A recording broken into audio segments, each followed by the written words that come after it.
were created to represent God on earth. So before you represent your nationality, before you represent your race, before you represent your political party, please remember you are a child of God first. You are a child of God first. That means you are valuable to God. And how we do that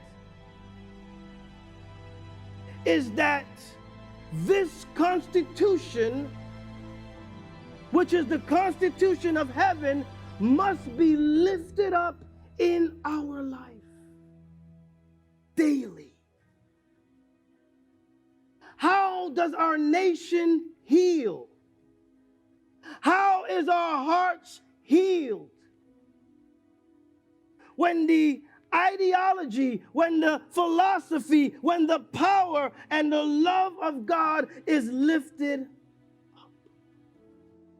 Since the fall of man and sin entering the human race, mankind, apart from God, has developed our own ideologies, has developed our own beliefs and philosophy, which has created a culture and a spread of a global system which has and continues to oppress and exclude people based on their race, culture, nationality, sex, religion, economic, and social status.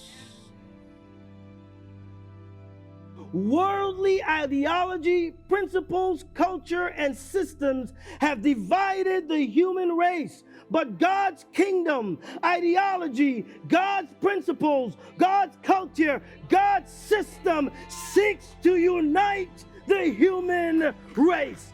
That's why with every issue we start with the Constitution of God's word. The greatest hindrance to any relationship is unforgiveness.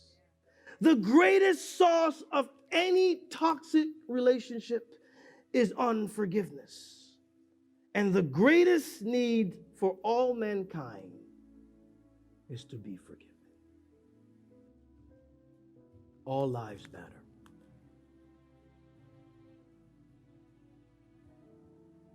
All lives matter. All people were made in the image and the likeness of God.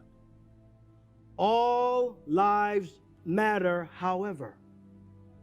If there is a life that is snuffed from a mother's womb, which we call abortion,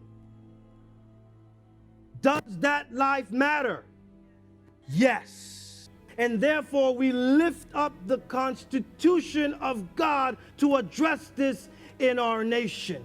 Because all lives matter, that life matter because it fits under that umbrella. Black lives matter because it's under the umbrella of all lives matter. And if, come Tyler, and if there is any injustice, if there is any prejudice or racism towards a certain class or nationality, because all lives matter, Black lives matter, we must address the issue. For so long, the blood of the innocent in our country and across the world has cried out to God. It has reached his throne, and God has called us, the church, to be agents of change.